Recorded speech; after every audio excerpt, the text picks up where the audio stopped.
감히 우리가 다 깨달을 수가 있습니까? 이 시간 하나님께서 이 자리에 함께하여 주시고 우리의 지혜를 주셔서 말씀을 깨닫게 하시고 진실로 우리가 소망해야 할 것, 우리가 바라보아야 할 것이 무엇인지를 깨닫게 하여 주셔서 세상에 부질없는 것에 매여 이리저리 흔들리지 않게 하여 주시고 오직 말씀의 등불을 따라 나아가는 지혜로운 자들이 다 되도록 은혜 베풀어 주옵소서. 말씀을 들고 선 자의 무둔함은 누구보다도 주께서 아시오며 말씀을 잘 전할 수 있도록 성령께서 오늘 지도해 주시고 인도해 주실 것을 간구하며 우리 구주 예수님 이름으로 기도드리옵나이다. 제목이 묘하지요. 세상의 현실. 누누이 말씀드립니다만 계시록을 우리가 이해하기 위해서는 이 계시록을 지금 받아봐야 하는 당시에 우리 신자들 그 사람들의 입장을 좀 이해를 해 보셔야 합니다. 그들에게 지금 현실은 모든 것이 참 어렵습니다. 고난이 그들 앞에 있고 많은 이들이 순교의 제물을 당하는 이런 때에 그들은 과연 무엇을 바라보았겠습니까? 정말 절망적인 그들에게 어떤 소식이 가장 기쁜 소식이 전해졌겠습니까? 아마 그들에게 참 생명이 무엇이고 이 땅의 모든 것은 허상에 불과하다는 것을 깨닫게 해 주었을 때 그들이 당하는 그 고난, 아픔들 아마 이겨낼 수 있는 힘이 되지 않았을까 그런 생각이 듭니다. 항상 말씀을 들고 설 때마다 이제는 좀 아주 여유롭고 멋있게 좀 전할 수 있는 그런 시간이 좀 됐는지 됐다 싶은데도 그게 저는 안 됩니다. 다른 분들은 그거 잘하는 것 같은데 제가 올라올 때보다 항상 마음이 별로 편하지 못합니다. 이걸 잘못 전하면 어떻게 할까 그런 아마 마음이 들어서 그런 것 같습니다. 우리가 살아가는 세상에 논리, 세상 논리에 의해서 하나님의 아들이신 예수가 죽임을 당한 십자가 사건이 일어난 것이 바로 세상입니다. 그럼 이 세상을 우리에게 보여주는 것이 과연 뭘까요? 세상에 살만한 곳이라는 것을 말을 해주는 것일까요? 아니면 세상은 악이 가득하다는 것을 보여주고 있는 것일까요? 악이 가득하다는 것을 보여주겠지. 그럼 제 인생을 제가 가만히 되돌아보면서 어떻게 생각해도 세상에 제가 사기를 당한 것 같은 그런 기분이 들 때가 있습니다. 왜 그런 마음이 드나하면 항상 보면 올해보다 내년이 좀 낫겠지. 내년이 되면 또 내년이 좀 나을 것 같고 이런 기대 속에 한 해 한 해를 왔지만 뭔가 좀 나아진 것 같은데도 불구하고 이걸 표현하면 영적이라고 그러겠지. 영적인 부담감이 없어지지 않는 것은 왠지 모르겠습니다. 우리의 삶이 60년대와 지금 2020년대와 엄청난 차이가 나지 않습니까? 그때는 먹을 것이 없어서 힘들어했는데 이제는 먹을 것이 풍족한데도 불구하고 왜 사는 것은 왜 이렇게 더 힘들어갑니까? 여러분 세상이 우리에게 주는 것은요 희망적이지 않습니다. 사람들은 하나님이 세상에 사랑과 자비를 베풀어 주셔서 평화롭고 살기 좋은 세상으로 만들어 주기를 아마 바랄 겁니다. 하지만 하나님은 세상을 심판하실 수밖에 없는 것은 바로 하나님의 아들을 죽인 곳이기 때문에 그렇습니다. 아들의 원수를 갚으려고 그러면 아니요, 그것이 아닙니다. 우리가 주기도문에 뭐라고 우리가 가르쳐 줬습니까? 하늘에서 뜻이 이룬 것 같이 땅에도 이루어지다 그러지요. 그러면 땅에서 이루어져야 할 모든 세상은 어떤 세상이 되었습니까? 하나님의 말씀이 법이 되는 세상이 되어야 되지요. 그런데 현실은 어떻습니까? 그런 세상이 아닙니다. 그런 세상이 아니라는 것을 보여주기 위해서 아들을 보내주신 그 사건 속에서 십자가에 못 박아버리는 세상이 바로 현실이란 말입니다. 그리고 신자가 하나님 편에 서서 살아간다고 한다면 신자의 눈에 보이는 세상은 어떻게 보여야 할까요? 예수 그리스도를 십자가에 못 박은 그런 악한 세상이라는 것을 보셔야 합니다.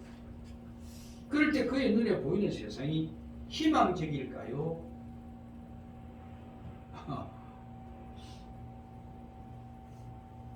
과연 희망적으로 보일 수 있겠습니까? 희망적으로 보일 수 없습니다. 왜요? 내 안에 예수 그리스도가 살아있다면 그리스도의 죽인 세상을 희망적인 시각으로 바라볼 수 있겠습니까? 세상을 부정적으로 본다는 것은 곧 심판의 장소로 본다는 것을 말씀하는데요. 여러분 그런 눈으로 가지고 세상을 살아가십니까? 물론 세상 사람들은 그러지 않을 겁니다. 그래도 윤리와 도덕을 기준으로 사는 사람들은 그들 눈에는요. 세상은 인간들끼리 서로 돕고 힘을 합해서 노력만 하면 좋은 세상을 만들 수 있다고 그렇게 희망적인 생각을 가집니다. 그래서 그렇게 애쓰려고 노력하죠. 그러니까 도덕과 윤리를 강조하기도 합니다. 그럼 얼마든지 살만한 세상이 된다고 그럽니다. 그게 우리가 간혹 보면 TV 같은 데 보면은 참 정말 착한 사람들 많이 있지요. 정말 교통사고 난데 자신을 돌아보지 않고 그 불난데 뛰어들어가서 사람을 구출해낸다거나 어려운 사람을 돕기 위해서 남모르게 자기 재산을 갖다가 전부 다 내놓는 그런 사람도 있고 또 남의 일이라고 하면은 물불을 가리지 않고 쫓아다니는 주변의 사람들을 보면은 정말 그런 생각이 들기도 합니다. 그래 정말 아직은 세상이 살만한 곳이구나. 지금 그들이 기준으로 보는 것은요. 세상이 왜 심판을 받아야 하는지 그 이유에 대해서 모르기 때문입니다. 그리고 또한 그 대상을 설명을 해주어도 그들은 도무지 이해를 못합니다. 설령 종말이 있다고 해도 그것은 그때 문제이지 지금 현재는 괜찮다는 것이지요. 미리 겁을 내고 두려워할 필요는 없다라고 그렇게 이야기합니다. 이것이 세상 사람들이 가지고 있는 보편적인 사고방식입니다. 그러나 여러분 예수님이 세상을 보시는 시각이 어떨까요? 과연 예수님이 당시에 이스라엘 백성들에게 뭐라고 말씀하시는가 우리가 찾아보십시다. 마태복음 24장에 보시면 37절 39절입니다. 노아 때와 같이 인자의 임함도 그러하리라. 홍수 전에 노아가 방주에 들어가던 날까지 사람들이 먹고 마시고 장가들고 시집가고 있으면서 홍수가 나서 그들을 다 멸하기까지 깨닫지 못하였으니 인자의 임함도 이와 같으리라. 뭐라고 말씀하십니까? 노아 때에 그 사람들이 노아가 심판이 있다고 외치고 종말을 이야기했는데도 불구하고 그들은 어떻게 살았습니까? 먹고 마시고 장가고 시집가면서 종말을 전혀 의식하지 않고 살았습니다. 그러나 노아는 하나님의 종말을 외치고 그 방주를 준비해 나갔지요. 그런 노아를 보면서 그 사람들은 노아를 뭐라고 생각했을까요? 오라이라고 했겠죠. 우리 식으로는. 정신 나간 사람 아닙니까? 멀쩡한 날에 그것도 땅 위에서 홍수가 나가 다 죽을 거라고 부지런히 배를 만들고 있는 그걸 뭐라고 했겠습니까? 오늘 이 시대도 마찬가지입니다. 여러분이 세상의 사람들에게 심판이 온다고 외쳐봐요. 그 사람들이 그 심판을 고지듣지 않습니다. 그리고 그들은 지금 살만한 세상이라고 그럽니다. 시집가고 장가가고 다 좋다고 그럽니다. 그러니까 그 사람들은요 노아 때와 꼭 같습니다.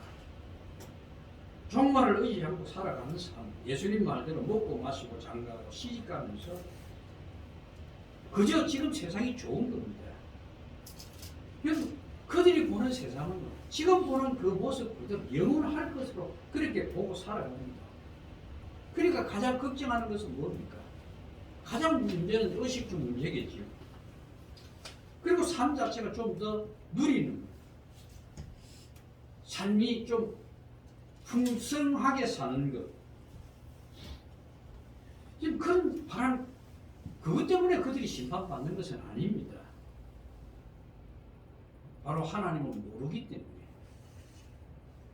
어떻게 보면 종말을 의식하지 못하고 사는 삶. 모든 것이 하나님의 손길 안에 이루어진다는 그 하나님을 인정하지 않는 삶. 그래서 십자가를 못 박았고 그들의 죄가 드러나는 것을 숨기려고 그들은 죄를 범했던 것 아닙니까? 바로 그것이 심판의 이유입니다.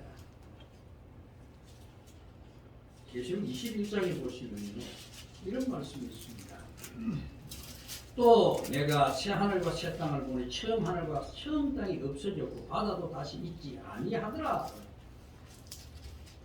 여러분, 이 말씀을 그대로 믿으십니까? 믿으신다고 한다면 지금 여러분이 밟고 있는 땅, 그리고 아침에 나오면서 오늘 날씨가 좋은지 안 좋은지 바라보는 그 하늘, 언젠가는 사라질 것에 지나지 않는다는 것을 여러분 염두에 두셔야 합니다. 그러니까 처음 하늘과 처음 땅, 즉 우리가 딛고 살고 있는 이 땅과 우리가 쳐다보고 있는 모든 것, 산을, 우리 주변에 있는 모든 것들이 전부 사라지고 없어질 것이라는 겁니다. 무슨 말씀입니까? 여러분, 이 모든 게 사라지고 없어질 땅에서 여러분 생각해 보세요. 내 사업이 잘 된다 해도 그것이 우리에게 희망이 되는 것이 아니라는 겁니다. 물론 세상에 종말이 없다고 한다면 그거 좋지요. 성공한다는 건 정말 기쁨이고 즐거움이고 자기 생애에 그것이 성과가 없는 것 아닙니까? 그러나 땅이 침몰과 함께 사라져버릴 것이 세상 것이라고 한다면 내 모든 것이 잘 되든 못 되든 결국은 모든 것은 뭡니까? 아침 안개같이 사라질 험한 것밖에 없다는 겁니다. 그런데 신자도 세상의 종말을 분명히 사실임을 알면서도 종말이라는 말, 다른 말하면 심판이라는 그 말 자체를 듣기 싫어합니다. 심지어는 목회자들 중에서 부흥을 꿈꾸는 사람들은요, 종말에 관한 말씀보다 이왕이면은 그들의 마음을 즐겁게 해주는 희망적이고 건설적인 말씀을 전하려고 그럽니다. 왜 그럴까요? 교회가 종말이나 심판이라고 하는 이런 극단적인 말을 하게 되면요, 사람들이 듣기 싫어한다는 겁니다. 사람들이 듣기 싫어하면 교회를 나올 필요가 없다는 것이죠. 교회까지 싫어하게 될 것이니까. 그런 싫어하는 말들을 사람들에게 할 필요가 있느냐는 거죠. 그런 말을 자꾸 하면 전도하는데도 지장이 있다는 겁니다. 이런 생각이 자리 잡고 있기에 이왕이면 사람들이 싫어하는 말을 굳이 할 필요가 없다라고 그렇게 주장합니다. 그래서 종말이나 심판이니 하는 말은 단지 성경에 기록되어 있으니까 그 말로서는 우리가 인정을 하지 않습니다. 그러나 장차 하나님이 그렇게 하실 것이라는 것을 외치고 그럴 필요는 없다는 겁니다. 어차피 그때가 되면 될 거니까.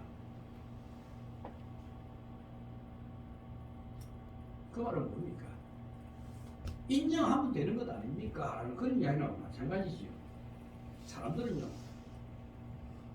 하나님의 말씀에서 위로를 받기를 원합니다.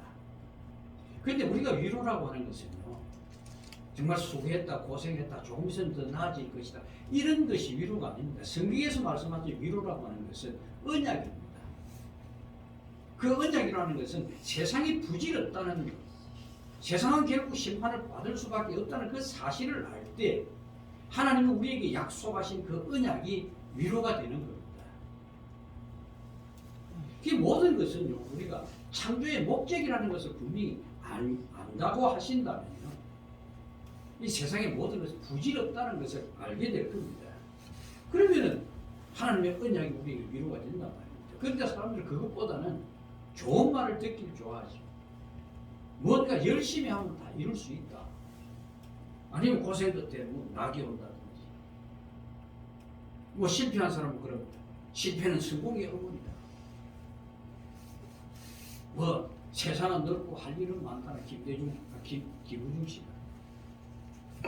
특히나 교회 사람들이 뭐 제일 듣기 좋은 말이 뭡니까? 믿는 자에게는 능치 못할 일이 없다. 하늘은 스스로 돕는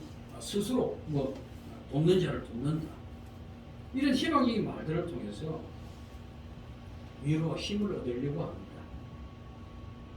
반면에요, 세상은 망한다. 하나님이 심판하신다. 회개하라. 이런 말은 별로 좋아 안 합니다. 달갑게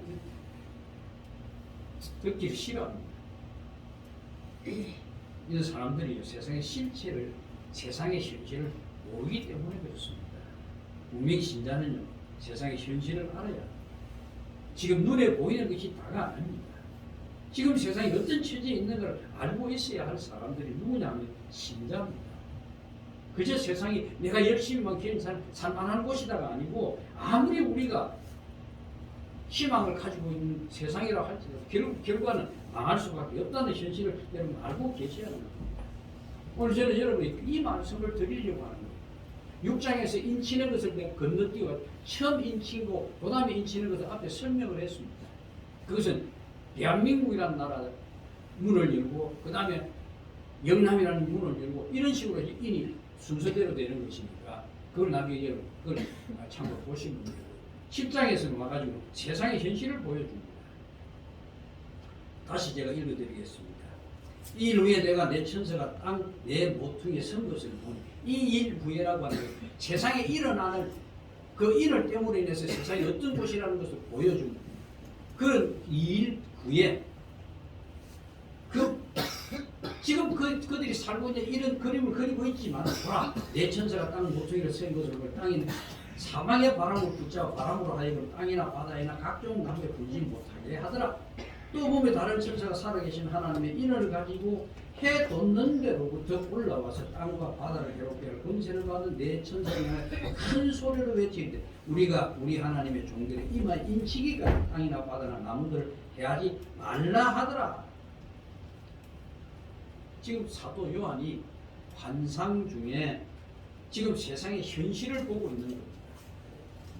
그 모습은 다른 것이 아니고 1절에 보신 것 같이 내 천사가 땅 내 모퉁이에 서 있는데, 이 땅 내 모퉁이라고 표현하지만 동서남북 사방을 이야기하는 것이지요.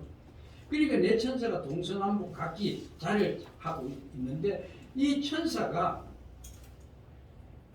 무엇을 의미하면 땅의 모든 것을 주관하고 있다는 그런 표현을 지금 하고 있는 겁니다. 이게 지금 세상의 현실입니다. 지금 세상은 인을 떼고 보니까 엉망진창인 세상인데, 그래도 망하지 않고 있는 이유가 뭐냐? 내 천사가 그 땅을 다 붙들고 있기 때문이다. 그 그림을 그려주고 있는 겁니다. 이 말이 여러분에게 허황한 말로 들릴지도 모르겠습니다.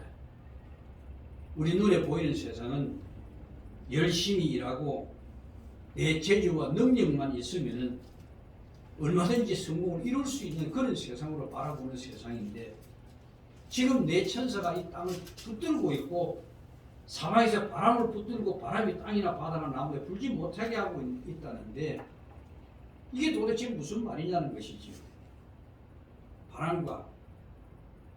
바람을 불지 못하게 한다는 것은 다른 것이 아니고 심판을 막고 있다는 의미입니다. 이 말씀에서 내 천사의 사방에 바람을 붙들고 있다는 것은 결코 지금 심판은 유보되고 있을 뿐이라는 말씀입니다. 세상은 이렇게 해서 심판을 받아야 하지만 심판을 받지 않고 있는 것은 왜냐 말이에요. 사람들의 눈에 비록 아무 일도 없는 것 같이 보여도, 그러니까 자기 일에 몰두하고 여하튼 세상에서 자기 소리를 더 많이 모아보겠다고 그렇게 아둥바둥 살아가지만은 실제는 지금 내 천사가 붙들고 있으므로 심판이 지금 유보되고 있는 그런 상태란 말입니다. 그러나 어느 순간 갑자기 이 천사의 손을 놓아버리면 붙들고 있는 바람을 놓아버리면 어떻게 되겠습니까? 그 순간 세상은 다 사라져버린단 말이에요. 여러분 이런 세상 현실을 인정할 수 있겠습니까? 여러분 세상에 사망을 지금 바람이 불지 못하게 지금 잡고 있다는 이 말이 정말 같이 들립니까? 황당하게 들리십니까? 우리가 황당하게 듣든 어쨌든 이것이 지금 세상의 현실입니다. 문제는 무엇이 문제인가 하면은 이걸 모르는 우리가 더 문제지. 왜 그럼 유보되고 있는가? 왜 붙들고 있을까요? 2절에 보시면은 다른 천사가 살아계신 하나님의 인을 가지고 해 돋는 데로부터 올라와서 땅과 바다를 해롭게 군세를 받은 네 천사를 향하여 큰 소리를 외친다고 그래요. 여기 보면 해 돋는 쪽은 어디입니까? 동쪽이지요. 여러분 에덴 동산을 어디서 만듭니까? 동방에 에덴 동산을 만드시죠. 그래서 이 동방이라는 의미 자체는 생명이 올라오는 곳입니다. 그러니까 천사가 해 돋는 곳으로부터 왔다고 하는 것은 지금 그 생명을 가지고 올라왔다고요. 그런데 내 천사를 보고 뭐라 그럽니까? 하나님의 인을 가지고 해 돋는 데 올라와서 땅과 바다를 해롭게 권세를 내 천사를 향하여 큰 소리로 외쳐 이르되 우리가 우리 하나님의 종들의 이마에 인치기까지 땅이나 바다나 나무를 해하지 말라 하더라. 그래 지금 이게 유보되고 있는 것은 하나님이 부르신 주의 종들의 생명이라는 것을 가지고 인치기까지 지금 유보되고 있는 겁니다. 창세기에 보시면은 아담이 선악과를 따먹었을 때 하나님이 생명나무를 감추어 버리죠. 그것이 에덴 동산 아닙니까? 그 에덴 동산은 동편에 동방이 있습니다. 그래서 동쪽이라 해 돋는 쪽이라고 하는 것은 생명과 연관이 있다는 것인데 이 생명을 가지고 오는 천사가 하나님의 종들에게 인치기까지 심판이 유보되고 있다는 그 말이란 말입니다.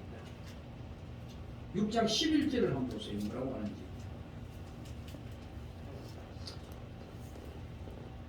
각각 그들에게 흰 두루마기를 주시며 이르시되 아직 잠시 동안 시대 그들의 동무 종들과 형제들도 자기처럼 죽임을 당하여 그 수가 차기까지 하라 하시더라. 이게 뭐 제단 아래 죽임을 당한 영혼들이 지금 묻고 있는 겁니다. 세상을 언제까지 심판하지 않겠습니까? 그래서 이제 순교당한 그 죽음을 당한 종들이 형제들의 수가 차기까지라고 지금 대답하는 겁니다. 이것이 지금 세상 현실입니다. 내 천사가 바람을 붙들어 땅과 바다와 나무를 해하지 못하도록 붙들고 있는 것이나 마태복음에 보면 요한이 뭐라고 그럽니까?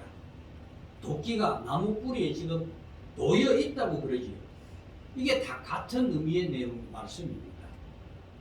이것이 세상의 현실임에도 불구하고 이런 세상을 사람들은 모른다는 겁니다. 보이지 않으니까. 전혀 의식하지 않고 살아갑니다. 그저 산만하고 내가 노력만 하면 된다는 거예요.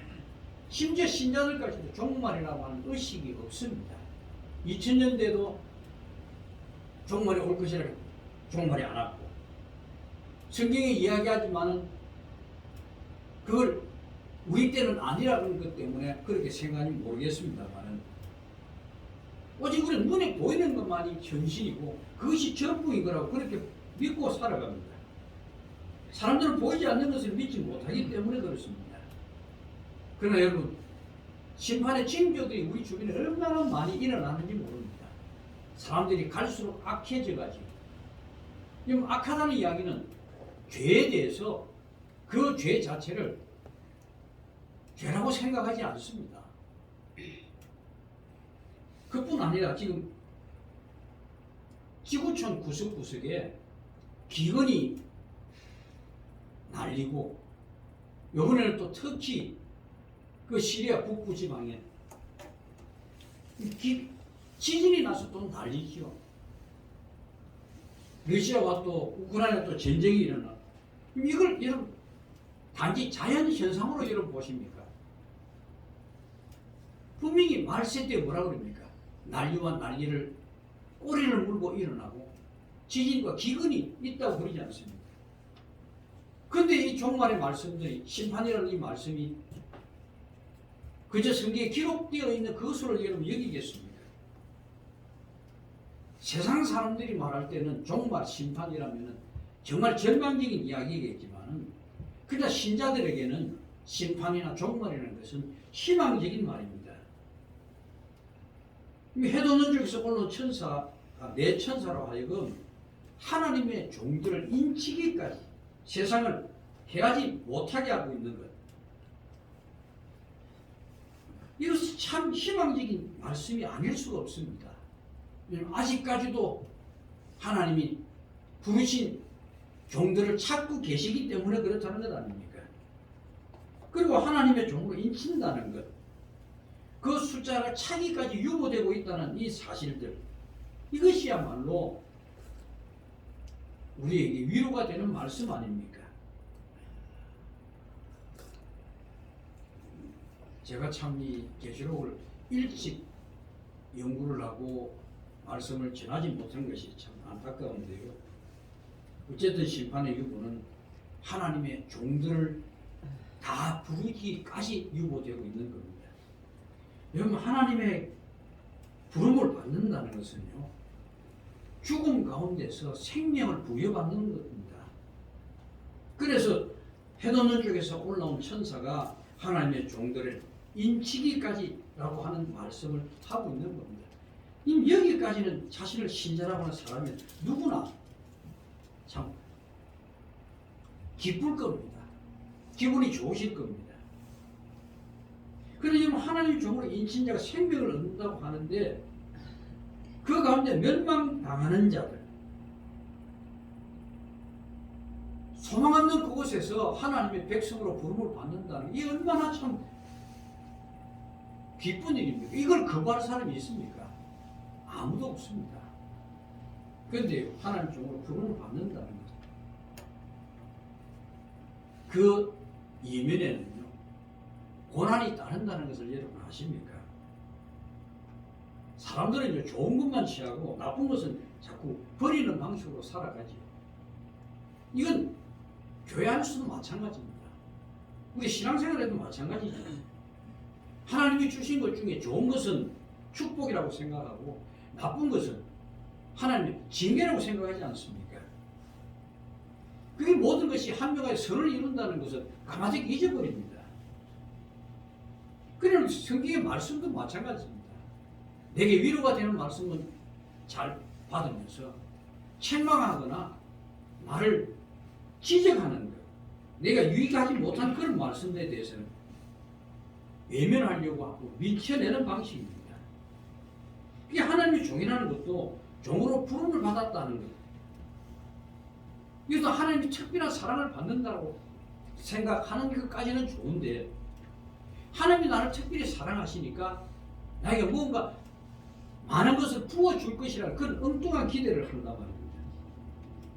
그래서 이런 기대를 하기 때문에 하나님의 종을 부름을 받는다라고 할 때 거부감보다는 기대를 합니다. 이제 내가 하나님을 믿었으니까. 하지만 하나님의 종, 그러면 성경에 보시면 연결되는 게 항상 어디로 갑니까? 고난이라는 삶이 따릅니다. 거부할 수 없는, 겪어야 하는 고난들이 따라온단 말입니다. 성경 보세요. 성경에 나오는 위대한 인물들, 구약의 그 선지자들, 편하게 사는 사람이 있습니까? 없습니다. 그럼 시작에서는 마찬가지죠. 근데 그들이 그 고난도 마다하지 않았던 이유가 뭘까요? 그들이 성령을 받지 않았을 때는 그들이 예루살렘에 올라가서 서로 오른쪽에 앉니 왼쪽에 앉니 그것과 다투던 자들이 주님이 십자가에 못 박이자 다 도망가 버리지. 그러나 부활하신 주님을 만나서 그들에게 성령이 임하자 그들의 삶은 완전히 바뀌어 버립니다. 그들이 처음 기대했던 부귀와 영화를 누리는 자리가 다 사라져버려 도망갔던 자들인데 성령이 임하고 눈이 열리게 되자 그때 그들의 삶을 어떻게 합니까? 죽음까지도 불사하지 막 그런 것도 상관하지 않는 고난의 삶을 달려가지 않습니다. 왜 그랬을까요? 하나님의 세상을 보았기 때문에 그렇습니다. 여러분 종이나 자기 삶을 자기가 계획하고 자기 원하는 대로 바라는 쪽으로 살아가는 그런 자입니까? 아니죠. 종하면은 뭡니까?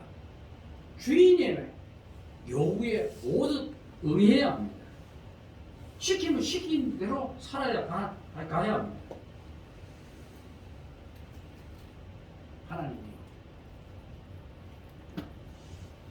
제가 어릴 때 생각해요. 제가 그 어릴 때 콩을 싫어했습니다. 근데 어머니가 콩밥을 자주 해줘요.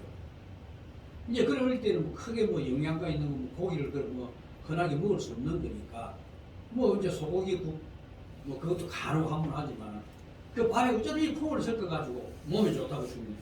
그걸 항상 저는 골라냅니다. 그게 씹히는 게 싫더라고요.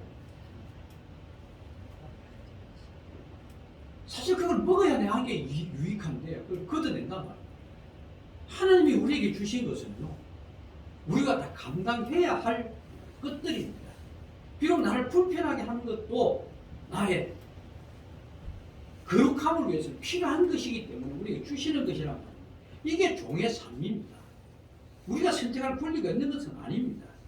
우리가 기뻐하는 것, 내가 바랄 수 있는 것, 내 좋아하는 것만 선택할 수 있는 그런 게 종이 아니란 말입니다. 여기서 우리가 신자와 신자 아닌 자가 구별이 되는 겁니다. 신자 아닌 자는 자기가 좋아하는 것을 찾아서 할 수 있습니다. 그리고 자기가 싫어하는 것을 주면 불평과 거부할 수 있습니다. 신자는요, 좋은 것은 좋은 대로 기쁘겠지만 내가 불편하고 힘든 것을 준다 할지라도 그것은 나를 거룩하게 빚어가시기 위한 하나님의 방편이기 때문에 그것 또한 감사하게 받아야 하는 겁니다. 그래서 우리에게 주시는 것은 하나도 버릴 것이 없는 겁니다. 이 모든 것은 우리가 하나님의 나라에 속한 하나님의 백성으로 만드시기 위한 간섭이기 때문에 그렇습니다. 그럼 하나님의 부름을 받은 종이라고 한다면 그들은 성령의 인침을 받은 자 아닙니까? 그러면 심판을 의식하고 살아야 합니다. 이 땅에서 잠깐 누리는 이 삶에 도취되어 사는 것이 아니고 그 모든 것이라도 잠깐이라도 버려버릴 수 있는 그런 마음을 가지고 사셔야 하는 겁니다. 오후에도 말씀드립니다만 롯의 아내 왜 소금 기둥이 됩니까?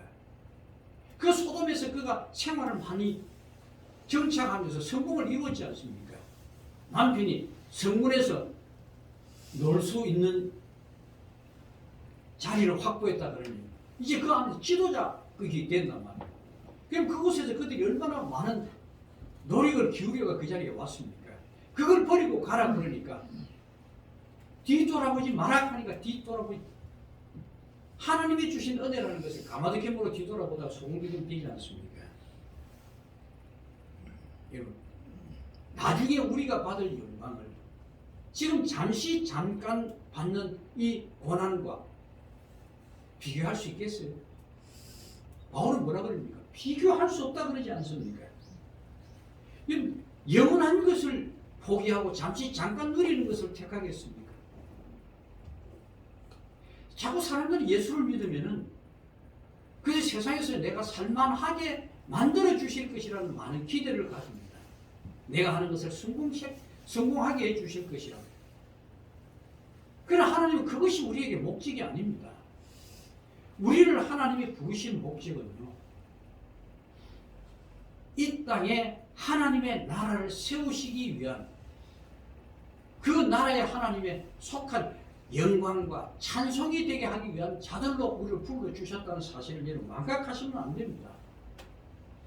세상의 삶의 목적과 우리의 삶의 목적은 전혀 다른 쪽에 있습니다. 하나님의 영광을 위해서 부름을 받은 자들입니다. 그러므로 우리가 정말 세상에 살아가면서 애통해야 하는 것은 내 자신에게 구원받을 만한 의의가 없다는 이 사실 때문에 가슴 아파야 하는 겁니다. 이런 나 때문에 십자가를 지신 그 주님이 항상 우리 머릿속에, 내릿속에 살아있어야 하고, 어떤 일을 만나더라도 그 일을 위해서 우리가 부름을 받았다는 것에 대해서 감사하셔야 되는 겁니다. 이것이 종말을 바라보고 사는 자들의 참된 삶의 모습인 겁니다. 이것이 바로 은혜를 아는 자의 참된 모습이란 말입니다. 그러므로 여러분, 진짜가 하나님을 안다고 한다면 어떤 삶이 되어야겠습니까? 지금 하나님의 말씀에 새 하늘과 새 땅 임한다고 합니다. 그런데 그때까지 지금 유보되고 있는 이유가 하나님의 부르신 종들이 채워지기까지 기다린다고 합니다. 이게 세상의 현실입니다. 그럼 이 현실을 안다고 한다면 우리가 세상의 소망을 가지고 사시겠습니까? 아니면 하나님 우리가 부르신 그 참된 뜻을 찾고자 하시겠습니까? 여러분은 새하늘과 새 땅의 주인 되시는 그 하나님과 영원한 영광을 누릴 자로 부름을 받았다는 이 놀라운 사실에 대해서 감사해야 합니다. 이런 자리에 이런 부름을 받았다는 것, 바로 그게 축복인 겁니다. 그래서 여러분 그날을 영원한 그 날을 사모하면서 세상에 부질없는 것에 마음 빼앗기지 마시고 날마다 주의 은혜 앞에 감사하며 사시는 분들이 되시기를 기원합니다. 기도하겠습니다. 거룩하신 하나님, 참 세상에 부질없는 것인데 우리가 육신을 입고 있고 이 육신의 불편함을 감당하지 못해서 때로는 세속적인데 우리를 빠뜨리고, 그 또한 그들이 요구하는 것에 끌려 이리저리 다닐 수밖에 없는 현실입니다. 이런 우리들에게 오늘 하나님께서 심판이 유보되고 있다는 사실을 알려주셨고, 우리가 가야 할 길, 또 우리가 소망해야 할 것과 우리가 받아 누려야 할 것을 가르쳐 주셨사오니, 이제 하나님의 이 말씀 앞에서 살아가는 자들이 세상에 부질없는 것에 마음이 빼앗기지 않고 오직 하나님의 거룩한 부름 앞에 하나님의 은혜가 무엇이며 나를 부르신 목적이 무엇인지를 깨달아서 날마다 나에게 주어진 삶에 감사하며 찬양하며 사는 자들이 되게 지혜를 주시기를 구하며 예수님 이름으로 기도드립니다.